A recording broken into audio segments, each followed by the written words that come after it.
11/11/2006 ये वो तारीख थी जब serial local train bomb blast से पूरा मुंबई थर्रा गया था। लगभग 200 लोगों की इसमें जाने गई और 500 के करीब लोग घायल हुए हैं। लेकिन आज इस मामले में बॉम्बे हाई कोर्ट ने एक बहुत बड़ा फैसला दिया है और इस मामले में आरोपी जो 12 लोग थे, जिनमें से कुछ को मौत की सजा दी गई थी और कुछ को उम्र कैद की, उन्हें पूरी तरीके से बरी कर दिया है और जो सजा उन्हें दी गई थी उसे रद्द कर दिया गया है। इस बारे में हमारे साथ बात करने के लिए सीनियर एडवोकेट प्रदीप घरात जी हैं।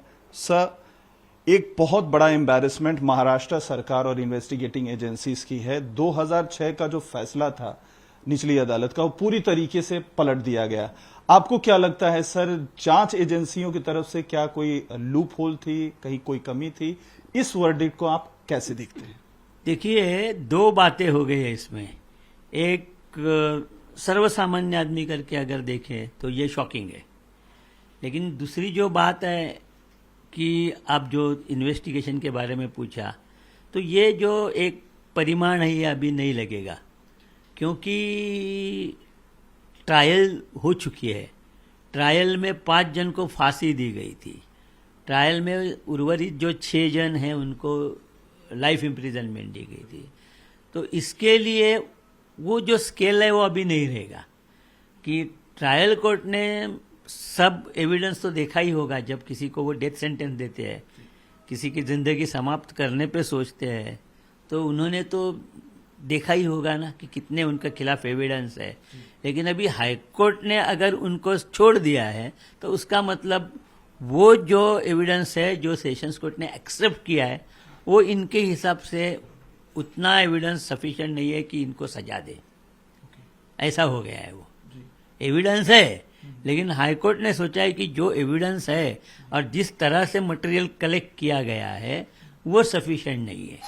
हाँ, जैसा कि अगर आप देखें कि ये जो ऐसे केसेस रहते, कौन सी भी क्रिमिनल केस रहती है, तो उसमें पहला जो रहता है कि उसमें आई विटनेस, देखने वाले कितने हैं सच में। अगर सच में देखने वाले हैं तो उनके पहचान के जो लोग होते हैं वो पहचाने गए तो अलग बात है। लेकिन ऐसे आदमी जब आगे आते हैं जो बोलते हैं पहले कभी उनको देखा नहीं है लेकिन उन्होंने करते हुए देखा है, तो फिर सवाल पैदा होता है। इसके लिए पहला जो स्टेटमेंट होता है तो विटनेस बताता है कि मैं अगर उनको देखूंगा तो मैं पहचानूंगा।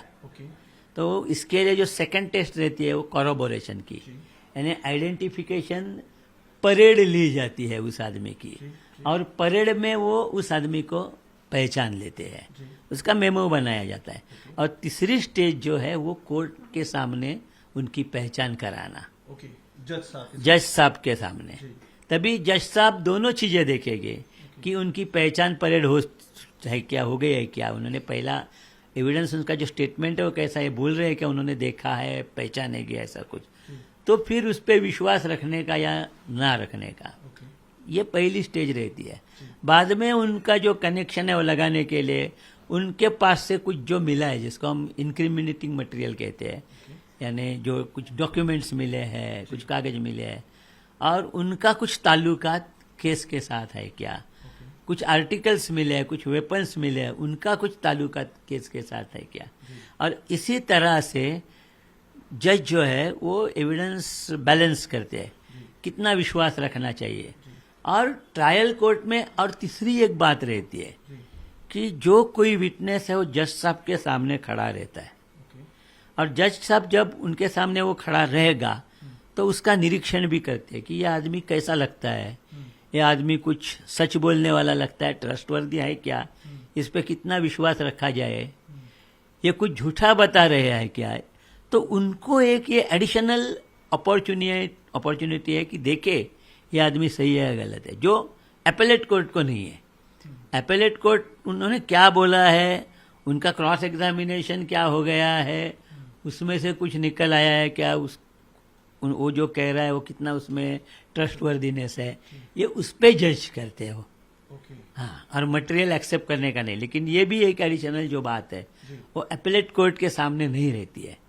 हाँ, तो सर इसमें जो विटनेस है जिसका आपने बताया, तो क्या विटनेस भी एक लंबे ड्यूरेशन के बाद एक क्या ये मुद्दा हो सकता है? कोर्ट इस चीज को भी कह सकती है कि इतने दिनों के बाद जब ये घटना हुई उसके बाद इन्वेस्टिगेशन के दौरान आपने आई विटनेस के तौर पे उनके जो है परेड कराई और आपने आइडेंटिफिकेशन किया, तो वो जो ड्यूरेशन जो है दिनों का होता है उसको लेकर भी क्या कोर्ट इस चीज का मुद्दा बना सकते हैं कि आपने आइडेंटिफाई कैसे किया, इसकी एश्योरेंस क्या है, या इस तरीके के क्या उसके ऊपर भी मुद्दा बन सकता है?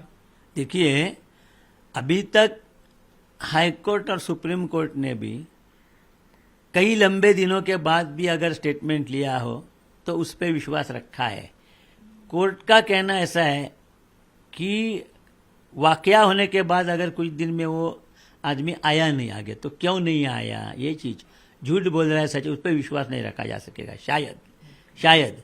लेकिन ऐसा भी कानून का कहना है, या हाईकोर्ट या सुप्रीम कोर्ट की जो जजमेंट्स है, अगर वो आदमी कई दिनों के बाद आ गया और उसका सफिशिएंट एक्सप्लेनेशन आ गया कि भाई क्यों इतने दिन लगे, अनेक कारण हो सकते हैं, तो वो जो कारण या वजह जो आएगी वो अगर विश्वास रखने लायक होगी तो उस पर विश्वास रखना चाहिए। क्योंकि आप भी सोचिए, अगर हमने जनरल कानून किया कि ये आदमी है, ये एक 4 महीने के बाद 5 महीने के बाद पहचान कर रहा है उसकी, इसके लिए उस पर विश्वास नहीं रखा जा सकता। ऐसा क्या, और अगर वो एक सर्वसामान्य आपने नियम बनाया तो 100 में से 90 केसेस तो ऐसे हैं जिसमें ऐसा पहचान जो है वो कई दिनों के बाद या कई महीनों के बाद हो जाती है। तो फिर ऐसे केसेस है वो चलाने में कुछ मतलब ही नहीं रहेगा ना। अगर आप ऐसा जनरल रूल निकालोगे कि इतने दिन के बाद बोल रहा है, कैसा पहचान कर रहा है, तो ये जो ट्रायल्स है वो चलाने में कुछ मतलब ही नहीं है। बंद करनी चाहिए फिर ट्रायल चलाना। लेकिन कैसा होता है कि जब भी कोई गुनाह होता है या कुछ ऐसी घटना हो जाती है आपके जिंदगी में, वो एक यूनिक रहती है, आदमी मरने तक जिंदगी भर भूल नहीं सकता। अगर मैंने आपको बताया कि समझो आज 21 तारीख है जुलाई की, 21 जून को आपने क्या किया, तो मैं रेफरेंस देखे बगैर, डायरी देखे बगैर आपको कुछ बता नहीं सकता। ऐसा झप करके याद नहीं आएगा एक महीने के बाद के। लेकिन अगर आपने मुझे पूछा कि मेरे बचपन में कुछ ऐसा हो गया था, एक यूनिक समझो मुझे एक्सीडेंट हो गया है कुछ, मुझे कौन मदद करने आया, उस आदमी को मैं देखूंगा तो पहचानूंगा क्या? अगर उसमें मैं मरते मरते बच गया, तो ऐसा मदद करने वाला आदमी, या किसी ने मुझको कोई धोखे से किया है उस वक्त, वो अगर, तो ऐसे जो वाकये रहते हैं वो आदमी कभी भूलता नहीं। क्योंकि अगर कितने भी साल हो गए, महीने की दिनों की तो बात ही छोड़ो, कितने भी साल हो गए, तो ये ऐसे यूनिक रहते हैं वाकये कि ये आदमी कभी कभी बीच बीच में उनके बारे में सोचते रहता है।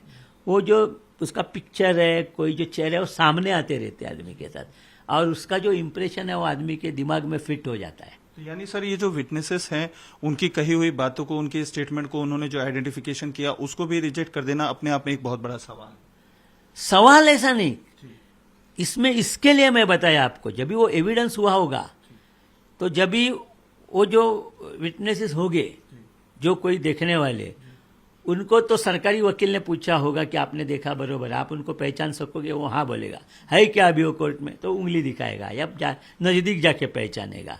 तो ये जो पहचान है, इसको जो आह्वान है, चैलेंज है, वो उसकी क्रॉस एग्जामिनेशन करते समय कौन सी हद तक आ गया है। यानी वो जो ऐसा आया है कि जज साहब उस विटनेस के बारे में सोचे कि नहीं, ये तो विश्वास दिखाने वाला आदमी नहीं है, ये गलत बोल रहा है या झूठ बोल रहा है। तो अगर ये जो चीजें वो देखनी पड़ेगी कि उनकी जब क्रॉस एग्जामिनेशन हो गई उसमें क्या आ गया, उन्होंने इसका जो फाउंडेशन है वो हिला के रखा क्या, उसका बेस हिला के रखा क्या डिफेंस ने, वो अगर किया नहीं है, उनको वो वाकया ध्यान में रखने के लिए कुछ स्पेसिफिक वजह आया नहीं है, तो उसको क्यों डिस्कार्ड करने का? जो वजह वो बोलेगा कि मैं इस चीज के लिए ध्यान में रखा, वो अगर आई नहीं है तो आपने उसको चैलेंज नहीं करा, होगी ना उसकी कुछ भी वजह। जैसा डिफेंस का होता है वैसा प्रोसिक्यूशन का जो विटनेस है उसकी भी कुछ वजह होगी कि यह आदमी उसके ध्यान में क्यों रह गया, कहीं कहीं चोर, कभी कहाँ आप जा रहे हैं ट्रेन से बस से, किसी को मारा, आप देखे बहुत मारा, चोर है करके, आप नहीं भूलेंगे उसका वाकया दिखने में हुलिया कैसा है। तो वैसा आदमी का हुलिया रहने के लिए, ध्यान में रहने के लिए अगर कुछ विशेष कारण है, हो सकता है ना, तो वो कारण गलत है, ऐसा कुछ आया है क्या डिफेंस में?